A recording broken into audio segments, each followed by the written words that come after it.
Bonjour à tous. Merci d'être venus écouter ce petit talk sur les limites de la GRC, ou quand mesurer le risque ne suffit plus. Je vais me présenter rapidement.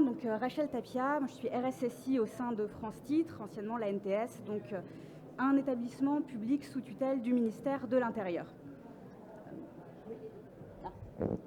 Merci. Très bien. Au quotidien, qu'est-ce que je fais? Je m'occupe essentiellement des homologations pour les personnes qui seraient dans le privé ou qui ne sauraient pas ce que c'est qu'une homologation.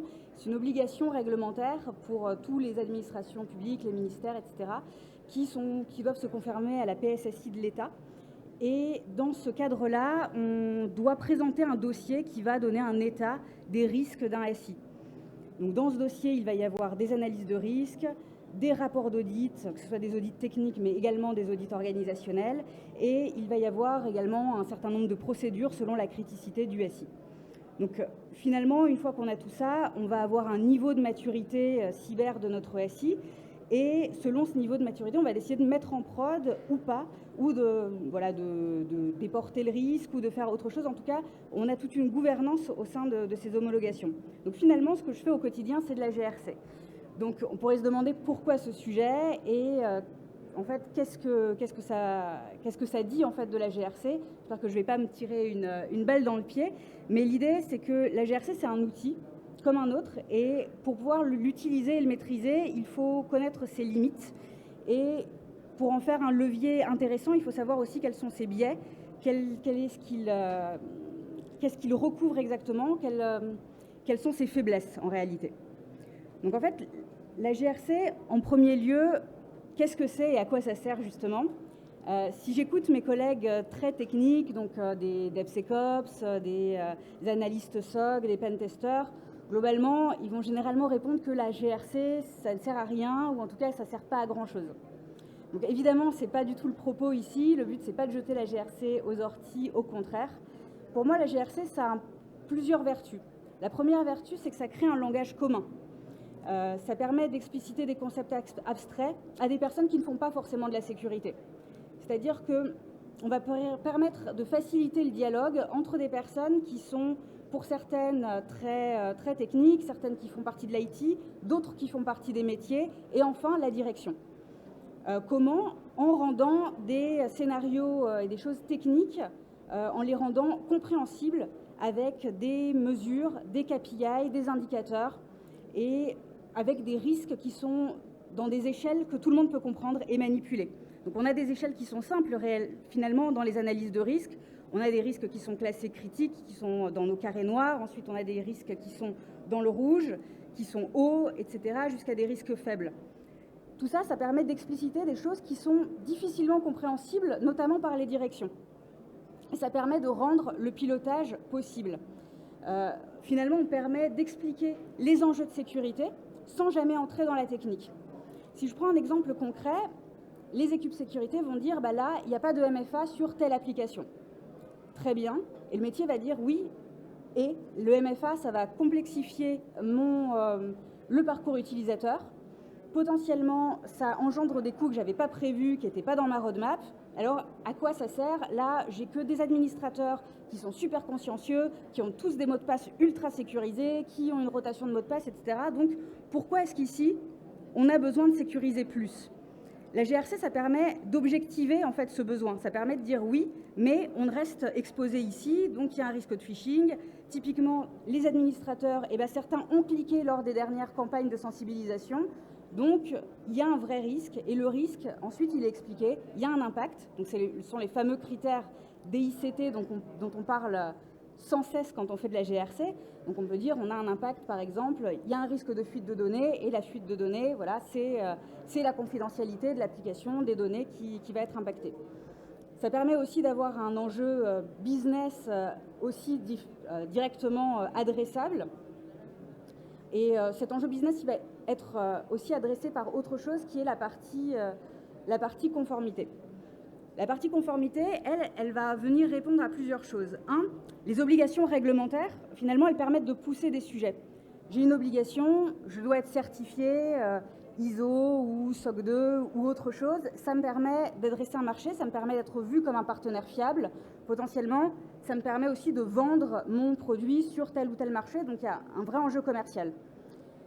Ça permet donc de déplacer la responsabilité. Pourquoi? Parce que d'un coup, dire là il faut chiffrer ou là il faut du MFA, on n'est plus dans quelque chose de les équipes sécurité, elles veulent tout sécuriser, de toute façon elles ne comprennent pas l'opérationnel, ou elles sont loin du terrain, ou ils sont tous parano de toute façon. Ça permet de dire, bah là c'est pas le RSSI qui est parano ou qui est anxieux, il y a une réglementation qui est au-dessus, comme, avec laquelle on ne peut pas aller parlementer, et elle m'impose de pousser ce chantier-là en priorité, elle m'impose d'être conforme si je veux continuer mon business. Donc, ça replace la cybersécurité dans un enjeu qui est business et ça la rend audible. Pourquoi audible? Parce que finalement, c'est toujours un peu le paradoxe qu'on peut avoir en sécurité, c'est que nous, on est très convaincus par ce qu'on fait, on sait que c'est important de sécuriser, on arrive plus ou moins à faire passer ce message-là auprès de nos directions respectives, au COMEX, au CODIR, etc. Mais c'est difficile d'expliquer l'enjeu sécurité. On peut expliquer un impact, on peut expliquer pourquoi ce serait dangereux, mais il y a toujours une illusion quand même qui est de se dire mais ça m'est jamais arrivé, je ne suis pas une cible, donc pourquoi est-ce que je le ferais? En fait, je dis souvent que c'est comme expliquer les enjeux sécurité, c'est comme essayer d'expliquer pourquoi on a besoin de prendre un parapluie quand il fait grand beau temps. Bah, effectivement, on peut avoir l'air parano, on peut avoir l'air bête, ça peut nous gêner. S'il pleut, on est bien content de l'avoir, mais finalement, la sécurité, elle ne se révèle que dans ces situations de crise, en situation réelle. Donc tant qu'on ne l'a pas expérimenté, et évidemment parfois c'est plus facile aussi de faire passer le message quand une entreprise a déjà connu un incident critique majeur, de lui faire comprendre l'enjeu de la sécurité que quand ça n'est jamais arrivé. Donc la sécurité, elle permet d'avoir des frameworks, elle permet de mesurer, elle permet de quantifier. Comme on l'a dit, on a des risques, on peut appliquer des plans de remédiation. On a quelque chose qui est facilement gouvernable finalement, on a un objet qui est pilotable. On a des KPI, on a des tableaux de bord, c'est compréhensible par tout le monde. On a vraiment quelque chose qui est, mon risque il était élevé, j'ai appliqué des mesures, il a baissé, mon taux de maturité, de facto, il grandit. Et c'est là où on arrive dans le paradoxe finalement de la mesure et le paradoxe de la GRC, c'est qu'au bout d'un moment, ce qui est mesuré et ce qui est piloté, c'est donc ce qu'on voit en permanence, et ce qui n'est pas piloté, ce qui est un peu sous les radars, ça devient invisible. On ne mesure que ce qui est quantifiable, et ce qui est quantifiable, c'est ce qui apparaît dans nos analyses de risque, ce qui est dans les frameworks de sécurité, et petit à petit, certains risques, on peut difficilement les interroger. Les risques émergents, ils vont être masqués par les risques pilotés. Si on reprend les personnes qui sont intervenues juste avant et qui parlaient de Shadow IT, le Shadow IT, c'est un risque qu'on connaît. Mais en fait, la réalité derrière le Shadow IT, elle peut être extrêmement vaste. Le Shadow IT, oui, j'ai un risque parce qu'il peut y avoir une vulnérabilité, la personne, elle peut ne pas avoir d'antivirus sur son poste, ça va infecter mon SI, oui. Elle peut aussi, comme on le disait, utiliser ChatGPT ou uploader l'intégralité des données sur un Git qui n'est pas celui de l'entreprise, etc. Donc on va mettre des mesures pour pallier à des choses, mais globalement, on voit que l'objet Shadow IT, en soi, l'impact, il est tellement multiforme, on va dire, on a du mal à le quantifier et c'est difficile du coup de le montrer en entier, on va dire. On va avoir des tableaux de bord qu'on va montrer, qui vont être plus ou moins verts, on va avoir des taux de patching qui vont être normalement meilleurs après l'application des mesures. Et cet objectif en fait du tableau de bord et du KPI, il peut aussi masquer une autre réalité. Si on prend un autre exemple, on va prendre le patching. J'ai un taux de patching qui est plus ou moins bon, admettons qu'il est d'abord à 75, à 80, il passe à 90%, à 98%. Je dis super, mon KPI, objectivement, il est vert et objectivement, il est très bon, il est excellent. Pourtant, dans les 2%, on ne sait pas ce qu'il y a. Dans ces 2%, est-ce qu'on a des actifs critiques? Est-ce qu'on a des SI qui sont exposés? Est-ce qu'on a 2% qui correspondent à des serveurs qui n'ont pas été patchés depuis 4 mois? Ou est-ce qu'ils n'ont jamais été patchés? Est-ce qu'ils sont là, ils vivotent depuis 7 ans et ils vivent au gré de dérogation parce que ce sont des systèmes qu'on ne peut ni décommissionner ni patcher parce qu'ils sont devenus trop obsolètes? Là, évidemment, on voit que le risque, ce n'est pas le même. Pourtant, le KPI, il va toujours refléter la même chose, c'est-à-dire qu'il va dire 98% et il va être au vert. Donc, ce que je veux dire, c'est que quand on ne fait que piloter par KPI, quand on a un objectif qui n'est que d'améliorer ces indicateurs, on finit par masquer la réalité opérationnelle du terrain. De la même façon, on va avoir des risques émergents qui sont peu ou mal compris. Dans nos frameworks de sécurité, on va avoir, donc on en a énormément, on en manipule de plus en plus. Il y a le RGS, il y a l'ISO 27001, il y a la NIS 2 qui arrive bientôt. On essaye en permanence, ils sont de plus en plus complexes d'ailleurs ces frameworks, il y a de plus en plus de mesures qui se trouvent dedans et de plus en plus de choses à adresser en tant que RSSI. Pourtant, ils ne peuvent pas tout montrer, ils ne peuvent pas être aussi rapides à se mettre à jour que la menace. Et comme on le sait, la menace, elle est permanente.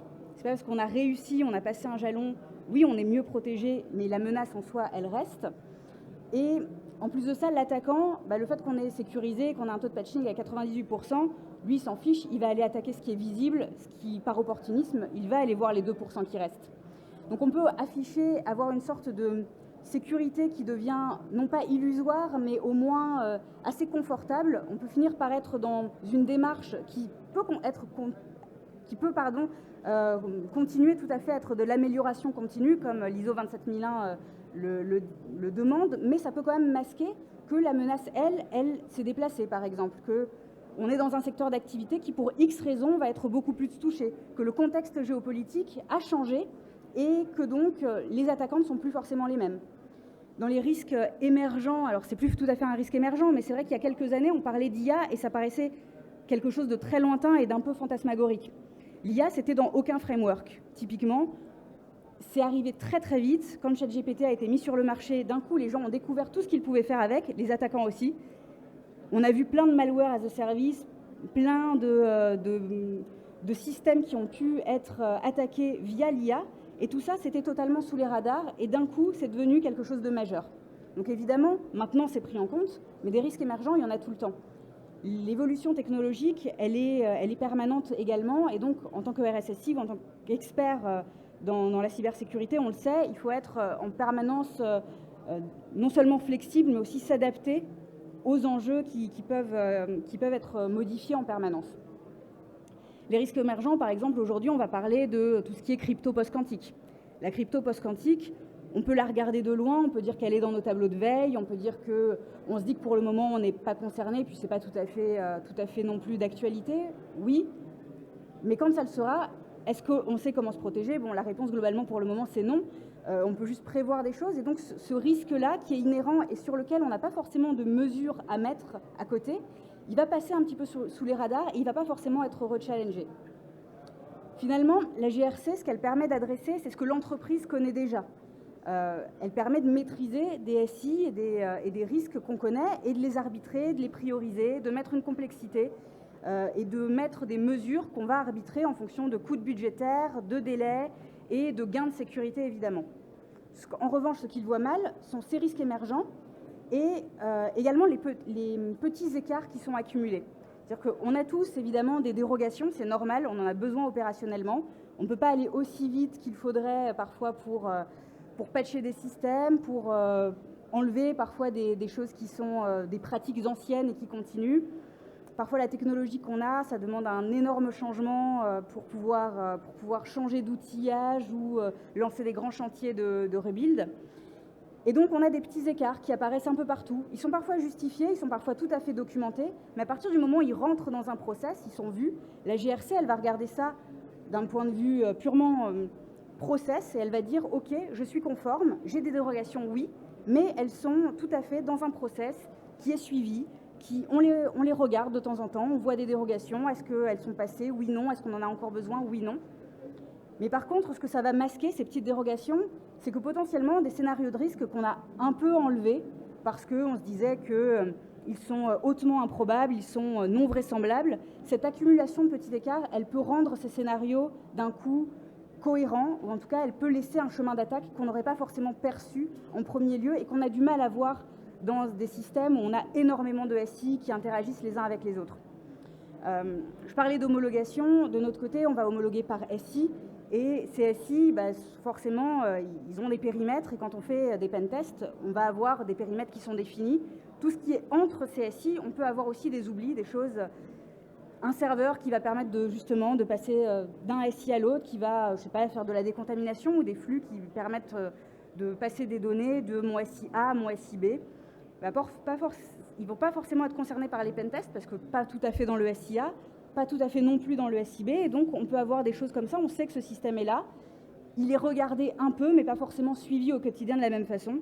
Et donc les chaînes d'attaque réelles qui vont découler des risques émergents, des écarts accumulés, on peut passer à côté. Tout ce qui est absent finalement de nos matrices de risque, de nos tableaux de bord, de tous nos indicateurs qui sont nécessaires, encore une fois, ça ne disparaît pas évidemment, mais ça devient invisible. Et tout ce qu'on ne pilote plus, ça reste dans un angle mort.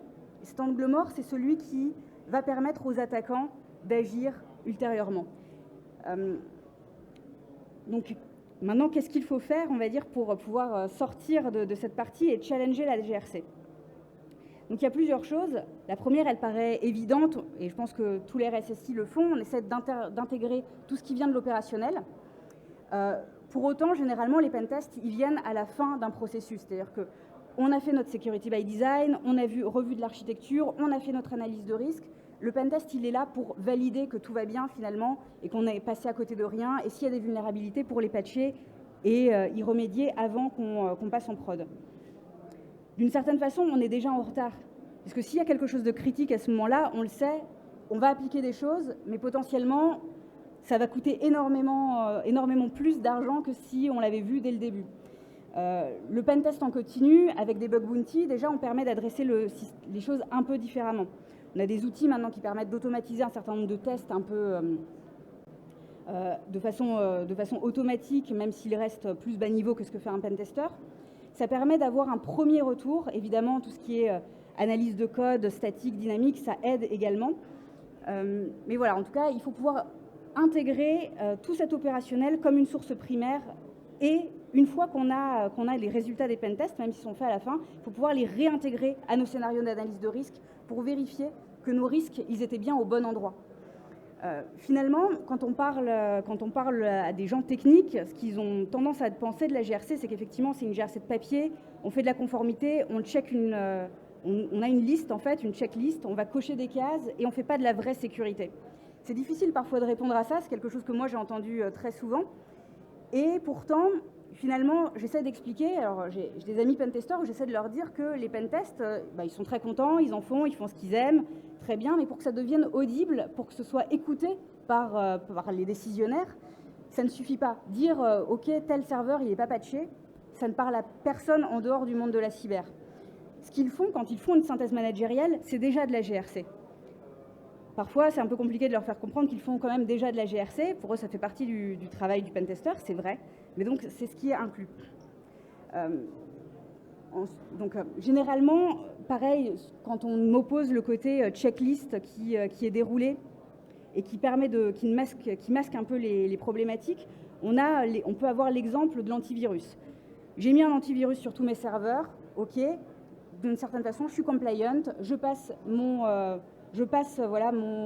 audit, je suis très bien, voilà. Mais derrière, si on change de posture, on se dit, ok, mon antivirus, il est installé, mais ou mon EDR, est-ce que les logs, ils remontent au bon endroit? Est-ce que j'ai de la corrélation de logs derrière? Est-ce que ces logs, ils me servent à quelque chose? Est-ce que j'ai une équipe derrière qui peut les voir, qui peut opérer, qui va pouvoir contenir le risque si jamais il y a un souci? C'est-à-dire qu'on passe d'une posture, finalement, qui est mon point de contrôle y est en place à est-ce qu'une attaque, maintenant que ce point de contrôle est en place, a une chance d'aboutir? Donc on change de posture et on se met dans un « et si ».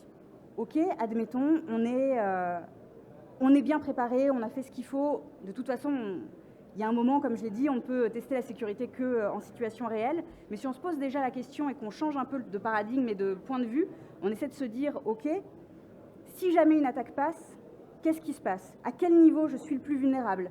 Est-ce que mes équipes, elles sont préparées? Quel est le temps de réaction pour contenir ou potentiellement pour reconstruire? Ça peut aussi, dans certains cas, être une réponse qui est acceptable. Mais se poser cette question-là, c'est changer aussi l'impact business et repositionner la GRC comme un outil qui permet finalement à la sécurité opérationnelle d'être arbitrée, mais qui ne la dicte pas. Finalement, la GRC en soi, c'est pas une mauvaise chose, c'est pas un problème, ça n'empêche pas de faire de la sécurité par dogme. On l'a vu, ça peut être un frein quand c'est mal compris, mais souvent, c'est quand la GRC est confondue avec la sécurité en elle-même. Finalement, quand j'ai mon point de contrôle, quand il est réussi, il faut toujours aller se dire qu'on va plus loin qu'on vérifie encore si on a non seulement des risques résiduels, mais comment est-ce qu'ils peuvent continuer à être exploités, et ce, même quand tous les tableaux de bord sont au vert. Donc, pour conclure, ce que j'aimerais dire, c'est que finalement, ce qu'il faut se poser comme question, ce n'est pas est-ce que la GRC est utile, c'est plutôt comment est-ce que je l'utilise. On peut se poser chacun la question, est-ce que moi, j'utilise la GRC comme étant un outil de réassurance par rapport au CODIR, par rapport au fait de produire des indicateurs au vert, ou est-ce que cette GRC, elle m'est réellement utile pour placer les efforts et le budget au bon endroit pour la sécurisation de mes SI. Voilà. Merci beaucoup de m'avoir écouté. Je ne sais pas s'il y a des questions sur tout ça. Je pense... Alors, il y a plein d'outils, effectivement. Normalement, ça doit être piloté comme le reste. Mais pour moi, ce qui est difficile, après vous apporterez votre réponse, pour moi, ce qui est difficile, c'est que parfois, à partir du moment où on a donné une réponse, qui peut être effectivement très valable à un instant T, c'est difficile parfois de revenir dessus. Pour les métiers qui écoutent, ils vont me dire oui, mais il y a un an, vous nous avez dit que c'était OK de faire, par exemple, sans chiffrement entre mes applications bancaires. Et aujourd'hui, vous revenez en disant que maintenant, effectivement, il faut adresser ça comme une problématique et comme un problème sécurité. Et cette parole donnée, on va dire, de le go sécurité, il est mouvant. Et il faut se dire que ce qui est valable aujourd'hui, ce n'est pas forcément valable demain. Donc oui, il y a des tableaux de bord, on peut agréger tout ça, on peut avoir des dérogations qu'on suit dans divers outils. Ensuite, ça dépend un petit peu, effectivement. En ISO, on va l'adresser aussi via les écarts qui peuvent être acceptés, revus, ou comme des opportunités d'amélioration de démarches de sécurité continue. Donc, sinon, je vais juste vous remercier. Merci beaucoup. Puis, voilà.